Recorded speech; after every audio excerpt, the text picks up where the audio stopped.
Hi friends, ಎಲ್ಲರಿಗೂ ಉದ್ಯೋಗ ವಾರ್ತೆ ಕಾರ್ಯಕ್ರಮಕ್ಕೆ ಸ್ವಾಗತ ಸುಸ್ವಾಗತ. ನೋಡ್ರಿ, ಇವತ್ತಿನ ಒಂದು ಉದ್ಯೋಗ ವಾರ್ತೆದಲ್ಲಿ ನಾವೇನ್ ಡಿಸ್ಕಸ್ ಮಾಡ್ತಿದ್ವಿ ಅಂದ್ರೆ NITK ಸೂರತ್ ಕಲ್ಲಿರುವಂತಹ ರಿಕ್ರೂಟ್ಮೆಂಟ್ ಬಗ್ಗೆ ಡಿಸ್ಕಷನ್ ಮಾಡ್ತಿದ್ವಿ. ನೋಡ್ರಿ, ಈ ರಿಕ್ರೂಟ್ಮೆಂಟ್ ಇರೋದು ಗ್ರೂಪ್ ಬಿ ಮತ್ತೆ ಗ್ರೂಪ್ ಸಿ ಹುದ್ದೆಗಳಿಗೆ ನೋಟಿಫಿಕೇಶನ್ಸ್ ಅನ್ನ ಹೊರಡಿಸಿದ್ದಾರೆ. ಏನ್ ಹೇಳ್ತಿದ್ದಾರೆ ಅಂದ್ರೆ, national institute of technology Karnataka Surathkal is an institute of national importance established by an NIT SCR Act 2007 under the Ministry of Education, Government of India. The institute invites online application from eligible Indian national to fill up the following vacant regular post through the direct recruitment. So ನೋಡ್ರಿ, ಏನೇನು ಹುದ್ದೆಗಳಿದೆ ಅಂದ್ರೆ, superintendent ಅಲ್ಲಿ ನಿಮಗೆ 4 vacancies ಖಾಲಿ ಇದೆ. ಇಲ್ಲಿ ನೋಡ್ರಿ, pay level ಅಲ್ಲಿ ನಿಮ್ಗೆ ನೋಡೋದಾದ್ರೆ 6th ಪೇ ಸ್ಕೇಲ್ ಅಲ್ಲಿ ಸ್ಯಾಲರಿನ ಕೊಡ್ತಾರೆ. ಇದು ಗ್ರೂಪ್ ಬಿ ಹುದ್ದೆ ಆಗಿದೆ. ಸೀನಿಯರ್ ಟೆಕ್ನಿಷಿಯನ್ಸ್ ಅಲ್ಲಿ ನಿಮಗೆ 18 ಹುದ್ದೆಗಳು ಖಾಲಿವೆ. ಪೇ ಸ್ಕೇಲ್ ನಿಮಗೆ 4th ಪೇ ಸ್ಕೇಲ್ ಅಲ್ಲಿ ಸ್ಯಾಲರಿನ ಕೊಡ್ತಾರೆ. ಇದು ಗ್ರೂಪ್ ಸಿ ಹುದ್ದೆ ಆಗಿದೆ. ಅದೇ ತರ ನೋಡ್ರಿ, ಸೀನಿಯರ್ ಅಸಿಸ್ಟೆಂಟ್ ಅಲ್ಲಿ ನಿಮಗೆ 11 ವೇಕೆನ್ಸೀಸ್ ಖಾಲಿ ಇದೆ. 4th ಪೇ ಸ್ಕೇಲ್ ಅಲ್ಲಿ ಅಥವಾ ಪೇ ಲೆವೆಲ್ 4 ಅಲ್ಲಿ ನಿಮಗೆ ಸ್ಯಾಲರೀಸ್ ಅನ್ನ ಕೊಡ್ತಾರೆ. ಗ್ರೂಪ್ ಸಿ ಹುದ್ದೆ ಆಗಿದೆ. ಟೆಕ್ನಿಷಿಯನ್ಸ್ ಅಲ್ಲಿ ನಿಮಗೆ 35 ಹುದ್ದೆಗಳು ಖಾಲಿ ಇದಾವೆ. ಇದು ನೋಡ್ರಿ, ಪೇ ಲೆವೆಲ್ ಅನ್ನ ನೋಡೋದಾದ್ರೆ ಪೇ ಲೆವೆಲ್ 3 ಅಲ್ಲಿ ನಿಮಗೆ ಸ್ಯಾಲರೀಸ್ ಅನ್ನ ಕೊಡ್ತಾರೆ. ಗ್ರೂಪ್ ಸಿ ಹುದ್ದೆ ಆಗಿದೆ. ಜೂನಿಯರ್ ಅಸಿಸ್ಟೆಂಟ್ ಕೂಡ ಏನಪ್ಪಾ ಅಂದ್ರೆ ಗ್ರೂಪ್ ಸಿ ಹುದ್ದೆ ಆಗಿದೆ. ಪೇ ಲೆವೆಲ್ 3 ಅಲ್ಲಿ ಸ್ಯಾಲರಿ ಕೊಡ್ತಾರೆ. 23 ವೇಕೆನ್ಸೀಸ್ ಇದೆ. ಆಫೀಸ್ ಅಸಿಸ್ಟೆಂಟ್ ಕೂಡ ಏನಪ್ಪಾ ಅಂದ್ರೆ ಗ್ರೂಪ್ ಸಿ ಹುದ್ದೆ ಆಗಿದೆ. ಪೇ ಲೆವೆಲ್ 1 ಅಲ್ಲಿ ನಿಮಗೆ ಸ್ಯಾಲರೀಸ್ ಅನ್ನ ಕೊಡ್ತಾರೆ. 21 ಹುದ್ದೆಗಳಿವೆ. ಒಟ್ಟು 112 ಹುದ್ದೆಗಳಿವೆ. For details regarding the online application form, education, qualification, experience and other requirement and terms and condition for these positions, please visit to the institute website. So ನೋಡ್ರಿ, ನಿಮಗೆ application form ಬಗ್ಗೆ, education qualifications ಬಗ್ಗೆ, ಅನುಭವದ ಬಗ್ಗೆ ಇನ್ನೇನಾದ್ರೂ requirement ಇದ್ರೆ ನೀವು ಅವರ official website ಆದಂತ www.nitk.aec.in ಗೆ ವಿಸಿಟ್ ಅನ್ನ ಮಾಡಬಹುದು. ಅಪ್ಲಿಕೇಶನ್ ಹಾಕೋದಕ್ಕಿರುವಂತಹ ಕೊನೆಯ ದಿನಾಂಕ 6/9/2023 11:50. ಇದಾದ್ಮೇಲೆ ನೋಡ್ರಿ, ಜಾಬ್ ಡಿಸ್ಕ್ರಿಪ್ಷನ್ ಅನ್ನ ಕೊಟ್ಟಿದ್ದಾರೆ. ಸೊ ಅದನ್ನು ಸಹ ನೋಡ್ತಾ ಹೋಗ್ರಿ. ಈಗ ನೆಕ್ಸ್ಟ್ ಏನ್ ನೋಡೋಣಪ್ಪ ಅಂದ್ರೆ, ಈ ಅಪ್ಲಿಕೇಶನ್ ಫಾರ್ಮ್ ಅನ್ನ ಯಾವ ತರನಾಗಿ ಫಿಲ್ ಅಪ್ ಮಾಡೋದು ಅನ್ನೋದನ್ನ ನಾವು ನೋಡ್ತಾ ಹೋಗೋಣ.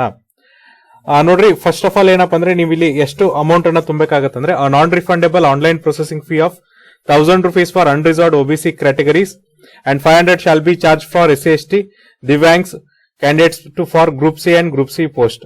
ಸೊ ನೋಡ್ರಿ, ಎಷ್ಟು ನಿಮಗೆ ಅಪ್ಲಿಕೇಶನ್ ಫೀಸ್ ಅನ್ನ ಸಪರೇಟ್ ಚಾರ್ಜ್ ಮಾಡ್ತಾರಪ್ಪ ಅಂದ್ರೆ, ನೀವೇನಾದ್ರೂ ಅನ್ರಿಸರ್ವ್ಡ್ ಕ್ಯಾಟಗರಿ ಮತ್ತೆ OBC ಅಭ್ಯರ್ಥಿಗಳಾಗಿದ್ರೆ ನಿಮಗೆ 1000 ರೂಪಾಯಿ ಅಪ್ಲಿಕೇಶನ್ ಫೀಸ್ ಅನ್ನ ಚಾರ್ಜ್ ಮಾಡಿದ್ರೆ, ಇನ್ ಕೇಸ್ ನೀವು ನೋಡ್ರಿ SC/ST ಮತ್ತೆ ವಿಕಲಚೇತನ ಅಭ್ಯರ್ಥಿಗಳಾಗಿದ್ರೆ ನಿಮಗೆ 500 ರೂಪಾಯಿ ಅಪ್ಲಿಕೇಶನ್ ಫೀಸ್ ಅನ್ನ ಚಾರ್ಜ್ ಮಾಡ್ತಾರೆ. Candidate applying for the multiple post should submit separate applications and remit fees for each post. ಅಂದ್ರೆ ನೋಡ್ರಿ, ಒಂದಕ್ಕಿಂತ ಹೆಚ್ಚಿನ ಹುದ್ದೆಗಳಿಗೆ ನೀವೇನಾದ್ರೂ ಅರ್ಜಿಯನ್ನ ಸಲ್ಲಿಸಿದ್ರೆ ನೀವೇನ್ ಮಾಡ್ಬೇಕಪ್ಪ ಅಂದ್ರೆ, ಎರಡಕ್ಕೂ ಕೂಡ ಸಪರೇಟ್ ಅಪ್ಲಿಕೇಶನ್ ಫಾರ್ಮ್ ಅನ್ನ ಫಿಲ್ ಅಪ್ ಮಾಡಿ ಅಪ್ಲಿಕೇಶನ್ ಫೀಸ್ ಅನ್ನ ತುಂಬಬೇಕಾಗತ್ತೆ.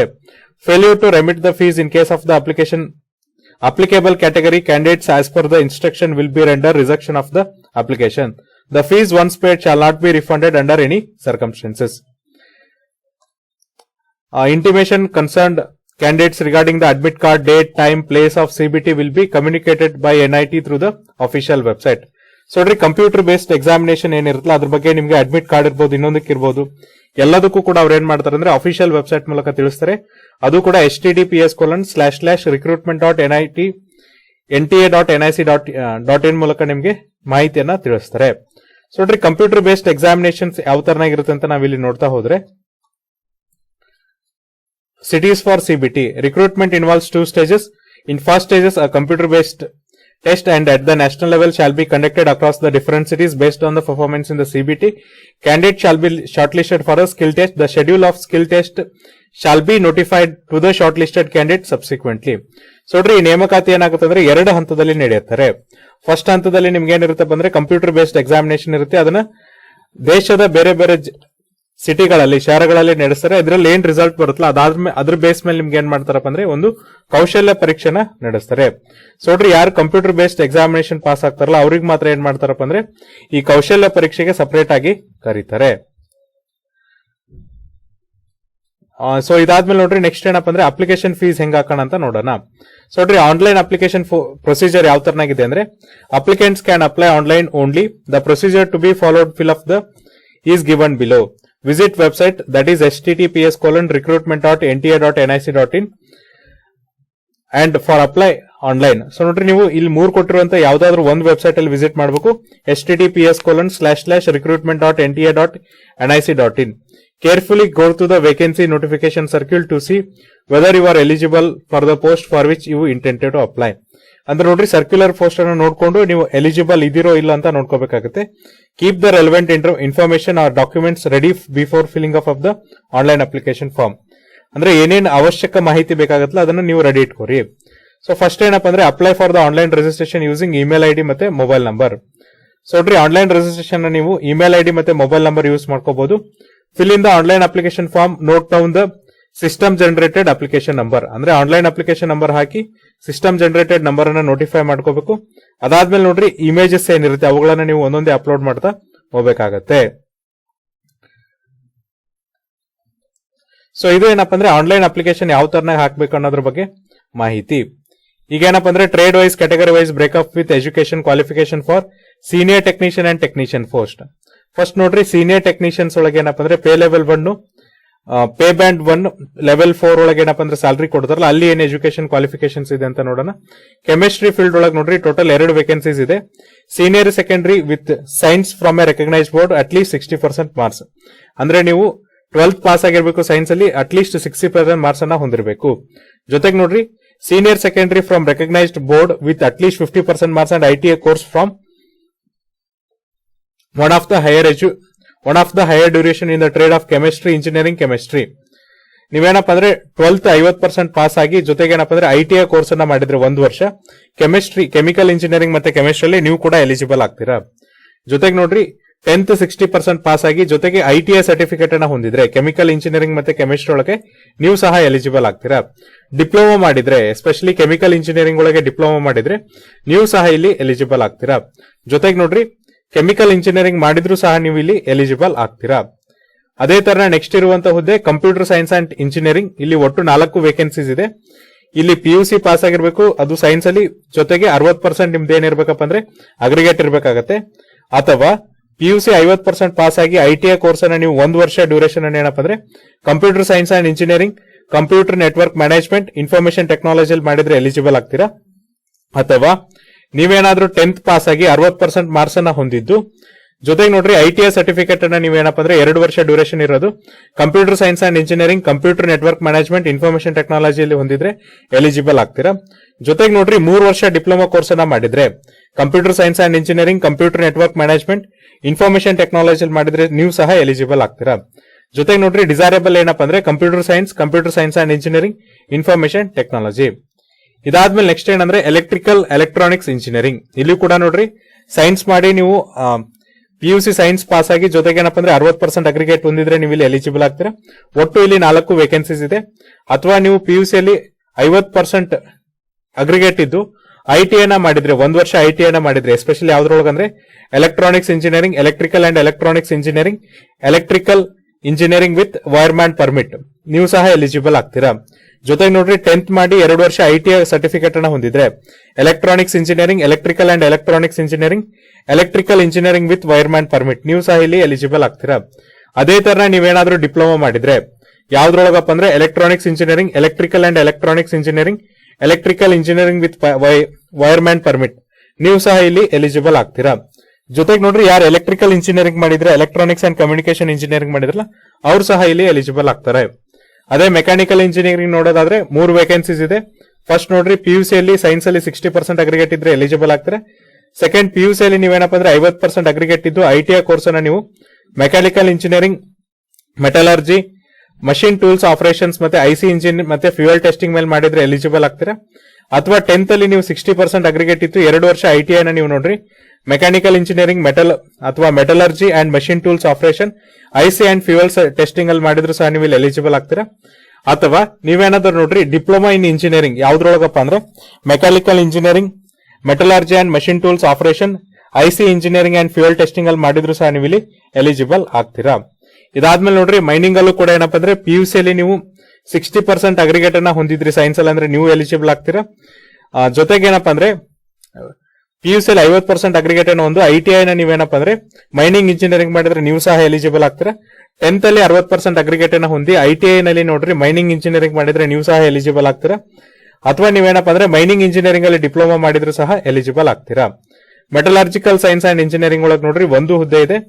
PUC ಮಾಡಿ 60% ಅಗ್ರಿಗೇಟ್ ಅನ್ನ ಹೊಂದಿದ್ರಿ ಸೈನ್ಸ್ ಸ್ಟ್ರೀಮ್ ಒಳಗಂದ್ರೆ ನೀವು ಎಲಿಜಿಬಲ್ ಆಗ್ತೀರಾ.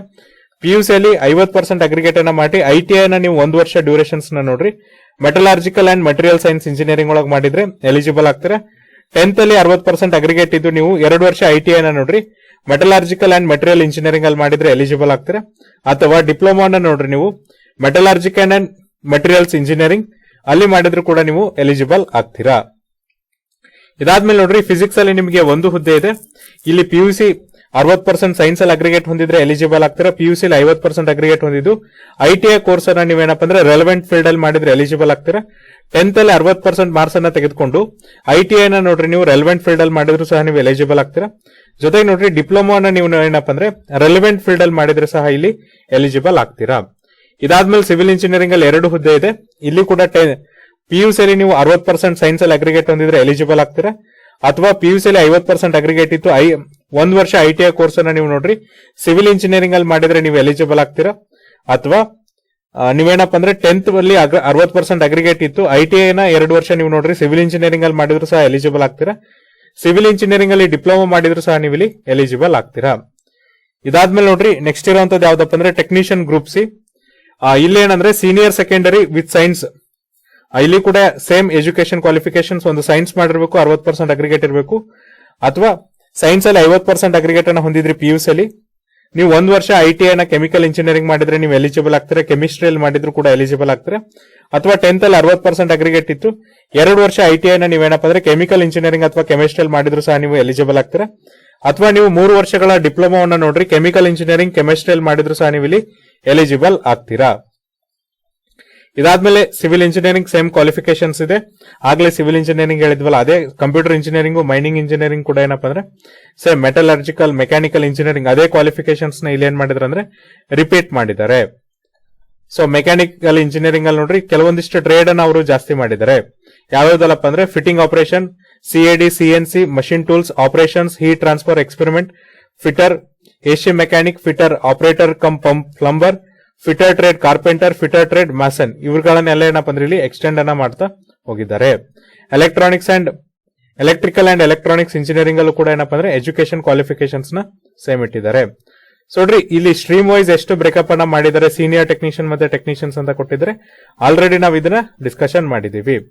ಇದಾದ್ಮೇಲೆ ನೋಡ್ರಿ ನೆಕ್ಸ್ಟ್ ಏನಪ್ಪ ಅಂದ್ರೆ ಸೂಪರ್ಡೆಂಟ್ ಗೆ ಇದು ಗ್ರೂಪ್ ಬಿ ಹುದ್ದೆ ಆಗಿದ್ದು ಇಲ್ಲಿ ನಿಮ್ಗೆ ಪ್ರತಿ ತಿಂಗಳ ಸ್ಯಾಲರಿನ ಏನ್ ಮಾಡ್ತಾರಪ್ಪ ಅಂದ್ರೆ 49,300 ರೂಪಾಯಿಂದ 34,800 ಕಡೆ ಕೊಡ್ತಾ ಹೋಗ್ತಾರೆ.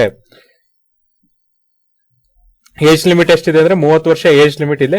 ಇಲ್ಲಿ ಎಸೆನ್ಷಿಯಲ್ ಕ್ವಾಲಿಫಿಕೇಶನ್ ಏನಪ್ಪ ಅಂದ್ರೆ first class bachelor's degree or its equivalent from a recognised university or institute in any institute. ನೋಡ್ರಿ ನೀವು ಫಸ್ಟ್ ಕ್ಲಾಸ್ ಪದವಿಯನ್ನ ಪಡೆದ್ರೆ ನೀವು ಇಲ್ಲಿ ಎಲಿಜಿಬಲ್ ಆಗ್ತೀರಾ. ಅಥವಾ ಸ್ನಾತಕೋತ್ತರ ಪದವಿಯನ್ನ ಯಾವುದೇ ಡಿಸಿಪ್ಲಿನ್ ಅಲ್ಲಿ ಮಾಡಿದ್ರು ಸಹ 50% ಅಗ್ರಿಗೇಟ್ ಇದ್ರೆ ನೀವು ಇಲ್ಲಿ ಎಲಿಜಿಬಲ್ ಆಗ್ತೀರಾ. ಜೊತೆಗೆ ನೋಡ್ರಿ ನಿಮಗೆ ಕಂಪ್ಯೂಟರ್ ಅಪ್ಲಿಕೇಶನ್ಸ್, ವರ್ಡ್ ಪ್ರೊಸೆಸಿಂಗ್ ಮತ್ತೆ ಸ್ಪ್ರೆಡ್ ಶೀಟ್ ಬಗ್ಗೆ ನಾಲೆಜ್ ಇರಬೇಕಾಗುತ್ತೆ.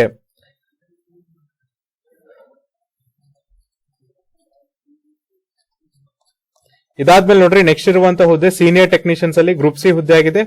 ಇಲ್ಲಿ ಸ್ಯಾಲರಿ ನಿಮಗೆ 5,200 ಇಂದ 20,200 ರೂಪಾಯಿವರೆಗೂ ಕೊಡ್ತಾ ಹೋಗ್ತಾರೆ.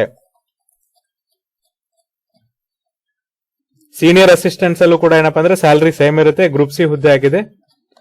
ಸೊ ಅದರ ಎಲಿಜಿಬಿಲಿಟೀಸ್ ನ ಇಲ್ಲಿ ಕೊಡ್ತಾ ಹೋಗಿದ್ದಾರೆ. ನೆಕ್ಸ್ಟ್ ನೋಡ್ರಿ ಟೆಕ್ನಿಷಿಯನ್ಸ್ ಕೂಡ ಗ್ರೂಪ್ ಸಿ ಹುದ್ದೆ ಆಗಿದೆ. ಇಲ್ಲಿ ವಯೋಮಿತಿ ಬಂದು 27 ವರ್ಷ. ಸೀನಿಯರ್ ಟೆಕ್ನಿಷಿಯನ್ಸ್ ಗೆ ವಯೋಮಿತಿ ಬಂದು ಎಷ್ಟಿದೆಯಪ್ಪ ಅಂದ್ರೆ 33 ವರ್ಷ ಸೀನಿಯರ್ ಅಸಿಸ್ಟೆಂಟ್ಸ್ ಗೆ. ಅದೇ ನೋಡ್ರಿ ಸೀನಿಯರ್ ಟೆಕ್ನಿಷಿಯನ್ಸ್ ಗೆ ವಯೋಮಿತಿ ಬಂದು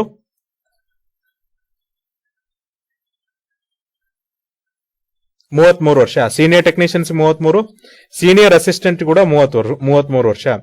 ಸೊ ನೋಡ್ರಿ ಸೀನಿಯರ್ ಅಸಿಸ್ಟೆಂಟ್ ಕ್ವಾಲಿಫಿಕೇಶನ್ಸ್ ಏನಪ್ಪ ಅಂದ್ರೆ senior secondary from recognised university board with minimum typing speed of 35 words per minute and proficiency in computer word processing and spread sheet. ಅಂದ್ರೆ ನೀವು PUC ನ ಪಾಸ್ ಆಗಿರ್ಬೇಕು. ಜೊತೆಗೆ ನೋಡ್ರಿ ಟೈಪಿಂಗ್ ಸ್ಪೀಡ್ ಎಷ್ಟಿರ್ಬೇಕಪ್ಪ ಅಂದ್ರೆ ಪ್ರತಿ ನಿಮಿಷಕ್ಕೆ 35 ಶಬ್ದಗಳನ್ನ ನೀವು ಟೈಪ್ ಮಾಡಬೇಕಾಗತ್ತೆ. ಜೊತೆಗೆ ನೋಡ್ರಿ ಕಂಪ್ಯೂಟರ್ ವರ್ಡ್ ಪ್ರೊಸೆಸಿಂಗ್ ಒಳಗೆ ನಿಮ್ದು ಏನಪ್ಪ ಅಂದ್ರೆ ಪ್ರಾವೀಣ್ಯತೆ ಇರಬೇಕಾಗತ್ತೆ. ವರ್ಡ್ ಪ್ರೊಸೆಸಿಂಗ್ ಮತ್ತೆ ಏನಪ್ಪ ಅಂದ್ರೆ ಸ್ಪ್ರೆಡ್ ಶೀಟ್ ಒಳಗಡೆ. ಸೊ ಈಗ ನಾವು ಇದನ್ನ ನೋಡಿದ್ವಿ. ಟೆಕ್ನಿಷಿಯನ್ಸ್ ಅಲ್ಲಿ ಏಜ್ ಲಿಮಿಟ್ ಬಂದು 27 ವರ್ಷ. ನೆಕ್ಸ್ಟ್ ನೋಡ್ರಿ ಜೂನಿಯರ್ ಅಸಿಸ್ಟೆಂಟ್ ಅಲ್ಲಿ ಏನಪ್ಪಾ ಅಂದ್ರೆ ಇದು ಗ್ರೂಪ್ ಸಿ ಹುದ್ದೆ ಆಗಿದೆ. ಇಲ್ಲಿ ಕೂಡ ವಯೋಮಿತಿ ಬಂದು 27 ವರ್ಷ. ಇಲ್ಲಿ ಎಜುಕೇಶನ್ ಕ್ವಾಲಿಫಿಕೇಶನ್ಸ್ ಏನಂದ್ರೆ ನೀವು PUC ಪಾಸ್ ಆಗಿರ್ಬೇಕು. ಜೊತೆಗೆ ಏನಪ್ಪಾ ಅಂದ್ರೆ ನಿಮಗೆ ಟೈಪಿಂಗ್ ಸ್ಪೀಡ್ ಮಿನಿಮಮ್ 35 ಶಬ್ದಗಳನ್ನ ಪ್ರತಿ ನಿಮಿಷಕ್ಕೆ ಟೈಪ್ ಮಾಡಕ್ ಬರಬೇಕು. ಅದ್ರ ಜೊತೆಗೆ ನೋಡ್ರಿ ನಿಮ್ಗೆ ಏನಪ್ಪಾ ಅಂದ್ರೆ ಕಂಪ್ಯೂಟರ್ ವರ್ಡ್ ಪ್ರೊಸೆಸಿಂಗ್ ಮತ್ತೆ ಸ್ಪ್ರೆಡ್ ಶೀಟ್ ಅಲ್ಲಿ ಪ್ರಾವೀಣ್ಯತೆ ಇರಬೇಕಾಗತ್ತಂತ ಹೇಳ್ತಿದ್ದಾರೆ. ಇದಾದ್ಮೇಲೆ ನೋಡ್ರಿ ಆಫೀಸ್ ಅಸಿಸ್ಟೆಂಟ್ ಅಲ್ಲಿ ಏನಪ್ಪಾ ಅಂದ್ರೆ ನಿಮ್ಗೆ ಗ್ರೂಪ್ ಸಿ ಹುದ್ದೆ ಆಗಿದೆ. ಇಲ್ಲಿ ಕೂಡ ಸ್ಯಾಲರಿ 5,200 20,200 ಪೇ ಬ್ಯಾಂಡ್ ಅಲ್ಲಿ ಕೊಡ್ತಾ ಹೋಗ್ತಾರೆ. ಏಜ್ ಲಿಮಿಟ್ ಬಂದು 27 ವರ್ಷ. ಎಜುಕೇಶನ್ ಕ್ವಾಲಿಫಿಕೇಶನ್ಸ್ ಏನಪ್ಪಾ ಅಂದ್ರೆ PUC ಪಾಸ್ ಆಗಿರಬೇಕು. ಲ್ಯಾಬ್ ಅಟೆಂಡೆಂಟ್ ಕೂಡ ಏನಪ್ಪಾ ಅಂದ್ರೆ PUC ನ ಸೈನ್ಸ್ ಅಲ್ಲಿ ಪಾಸ್ ಆಗಿರ್ಬೇಕಂತ ಹೇಳ್ತಿದ್ದಾರೆ. ಸೊ ಇದಿಷ್ಟು ಏನಪ್ಪಾ ಅಂದ್ರೆ NITK ಸೂರತ್ ಕಲ್ಲಿರುವಂತ ಹುದ್ದೆಗಳ ಬಗ್ಗೆ ಮಾಹಿತಿ. ಇನ್ ಕೇಸ್ ನಿಮ್ಗೆ ಇದ್ರಲ್ಲಿ ಏನಾದ್ರೂ ಡೌಟ್ ಇದ್ರೆ ನಾವು ನಮ್ಮ ಡಿಸ್ಕ್ರಿಪ್ಷನ್ ಬಾಕ್ಸ್ ಅಲ್ಲಿ ಅಫಿಷಿಯಲ್ PDF ಲಿಂಕ್ ಅನ್ನ ಕೊಡ್ತೀವಿ. ಆ ಲಿಂಕ್ ಅನ್ನ ಕ್ಲಿಕ್ ಮಾಡಿದ್ರೆ ನಿಮಗೆ ಎಂಟೈರ್ PDF ಡೌನ್ ಆಗುತ್ತೆ. ಅಲ್ಲಿ ನಿಮ್ಮ ಡೌಟ್ಸ್ ಅನ್ನ ಕ್ಲಾರಿಫೈ ಮಾಡಬಹುದು. ನಾಳೆ ಮತ್ತೊಂದು ರಿಕ್ರೂಟ್ಮೆಂಟ್ ಬಗ್ಗೆ ಡಿಸ್ಕಸ್ ಮಾಡೋಣ. ಅಲ್ಲಿವರೆಗೂ ನೋಡ್ತಾ ಇರಿ ಉದ್ಯೋಗ ವಾರ್ತೆ ಕಾರ್ಯಕ್ರಮ.